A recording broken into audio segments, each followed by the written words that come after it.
Faulkner. Le bruit et la fureur. Quand l'ombre de la croisée apparaissait sur le rideau, il était entre 7h et 8h du matin. Je me retrouvais alors dans le temps et j'entendais la montre. C'était la montre de grand-père. Et en me la donnant, mon père m'avait dit « Quentin, je te donne le mausolée de tout espoir et de tout désir. Il est plus que douloureusement probable que tu l'emploieras pour obtenir le réducteur absurdum de toute expérience humaine. Et tes besoins ne s'en trouveront pas plus satisfaits que ne le furent les siens ou ceux de son père. Je te le donne, non pour que tu te rappelles le temps, mais pour que tu puisses l'oublier parfois pour un instant, pour éviter que tu ne t'essouffles en essayant de le conquérir. Parce que, dit-il, les batailles ne se gagnent jamais. On ne les livre même pas. Le champ de bataille ne fait que révéler à l'homme sa folie et son désespoir, et la victoire n'est jamais que l'illusion des philosophes et des sots.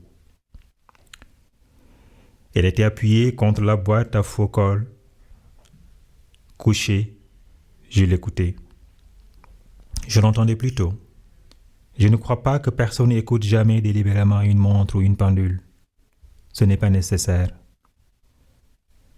On peut en induire intégralement dans votre esprit le long des crescendos de temps que vous n'avez pas entendu.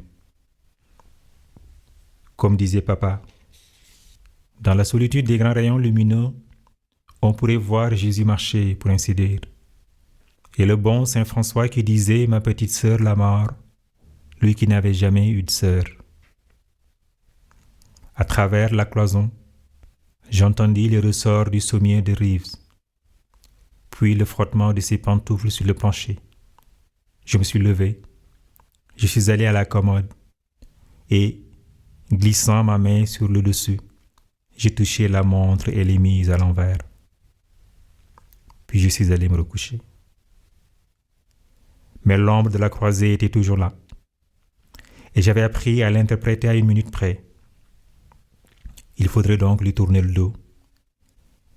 Et, si elle était à l'endroit, sentir alors une démangeaison dans ses yeux que les animaux autrefois avaient sur la face postérieure de la tête. C'est toujours les habitudes d'oisiveté acquises que l'on regrette.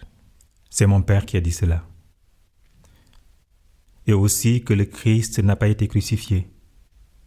Il a été rongé par un menu tic-tac de petits trous, lui qui n'avait pas de sœur.